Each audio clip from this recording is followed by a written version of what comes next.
السلام علیکم مزید ناظرین، پیارے دوستوں، بہنوں، بھائیوں اور بزرگوں، میں حافظ عبد النواز ایڈوکیٹ آپ کو اپنے اسلامی چینل کے اندر خوش آمدید کہتا ہوں۔ اور ہر روز کی طرح آج بھی ہم انشاءاللہ 14واں پارہ سورۃ النحل کی آیات نمبر 58 تا 65 تک کی تلاوت، ترجمہ اور تفسیر پڑھنے کا شرف حاصل کریں گے۔ تلاوت شروع کرنے سے پہلے ہم درود شریف پڑھتے ہیں، آپ بھی میرے ساتھ پڑھیں۔ اللهم صل على محمد وعلى آل محمد كما صليت على إبراهيم وعلى آل إبراهيم إنك حميد مجيد. اللهم بارك على محمد وعلى آل محمد كما باركت على إبراهيم وعلى آل إبراهيم إنك حميد مجيد. أما بعد، فأعوذ بالله من الشيطان الرجيم، بسم الله الرحمن الرحيم.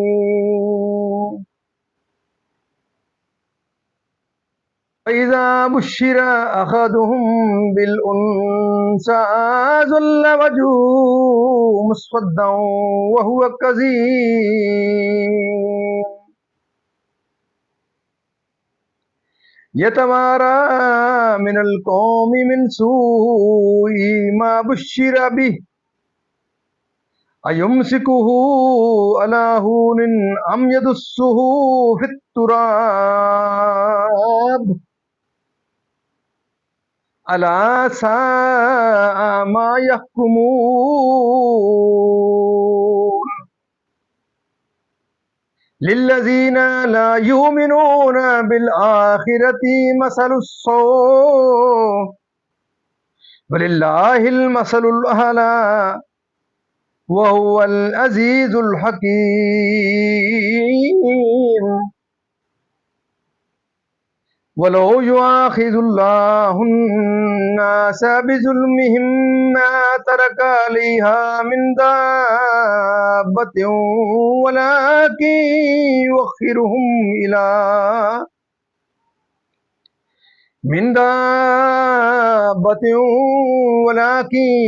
يؤخرهم إلى أجل مسمى فإذا جاء أجلهم لا يستأخرون ساعة ولا يستقدمون. ويجعلون لله ما يكرهون وتصف ألسنتهم الكذب أن لهم الحسنى لا جرم أن لهم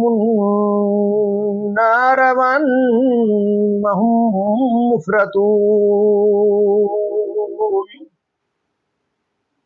تالله لقد أرسلنا إلى من قبلك فزين لهم الشيطان أعمالهم فهو وليهم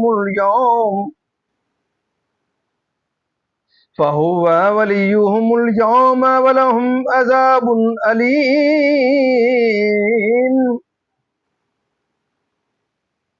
وما أنزلنا عليك الكتاب إلا لتبين لهم الذي اختلفوا فيه وهدى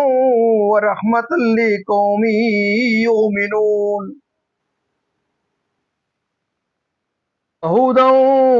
ورحمة لقوم يؤمنون. والله أنزل من السماء ماء فأحيا به الأرض بعد موتها إن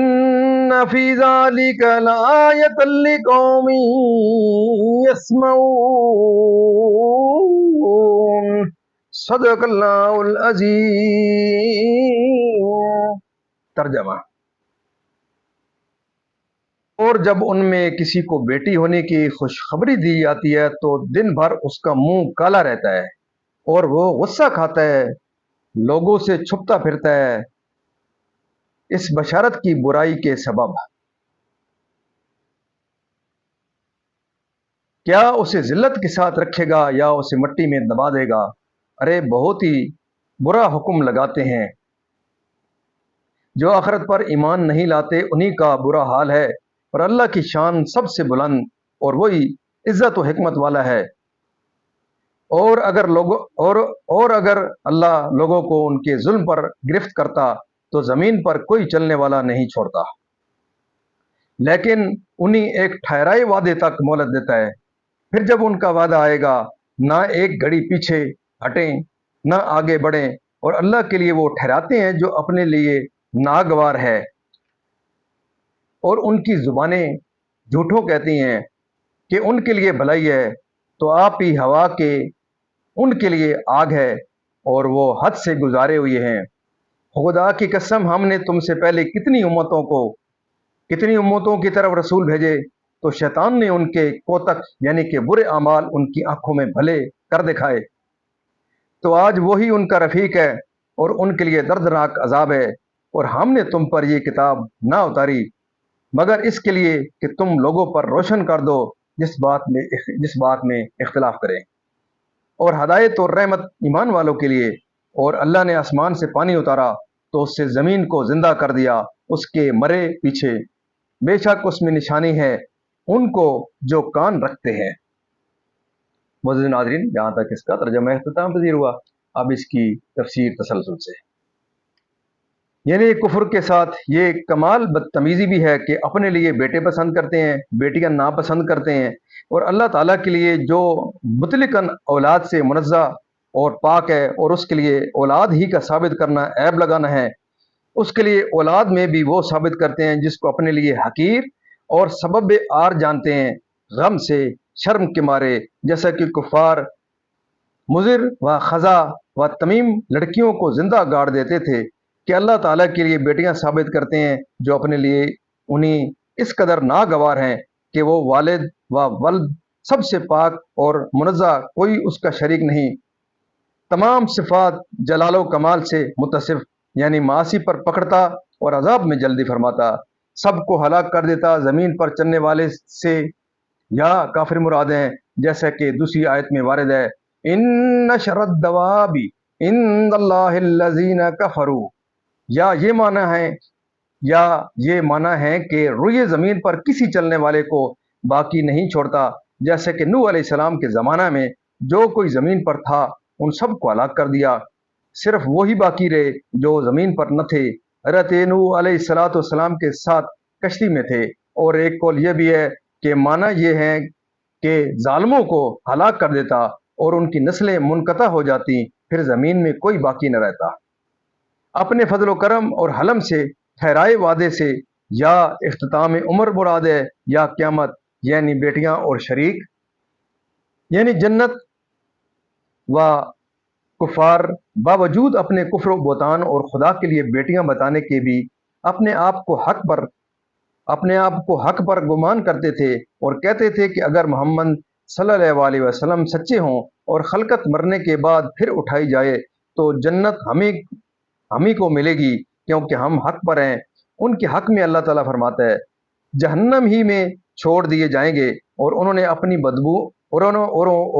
نے اپنی بدیوں کو نیکیاں سمجھا، دنیا میں اسی کے کہے پر چلتے ہیں، اور جو شیطان کو اپنا رفیق اور مختار بنائے وہ ضرور ذلیل و خوار ہو، یا یہ معنی ہے کہ روز آخرت شیطان کی سوا انہیں کوئی رفیق نہ ملے گا، اور شیطان خود ہی گرفتار عذاب ہوگا، ان کی کیا مدد کر سکے گا آخرت میں۔ یعنی قرآن شریف امور دین سے رویدگی سے سرسبزی و شادابی بخش کر یعنی خشک اور بے سبز و بے گیا ہونے کے بعد وہ سن کر سمجھتے اور غور کرتے ہیں، وہ اس نتیجہ پر پہنچتے ہیں جو قادر برحق زمین کو اس کی موت یعنی قوت نامیہ فنا ہو جانے کے بعد پھر زندگی دیتا ہے، وہ انسان کو اس کے مرنے کے بعد بے شک زندہ کرنے پر قادر ہے۔ اگر تم اس میں غور کرو تو بہتر نتائج حاصل کر سکتے ہو، اور حکمت الہیہ کے عجائب پر تمہیں آگاہی حاصل ہو سکتی ہے۔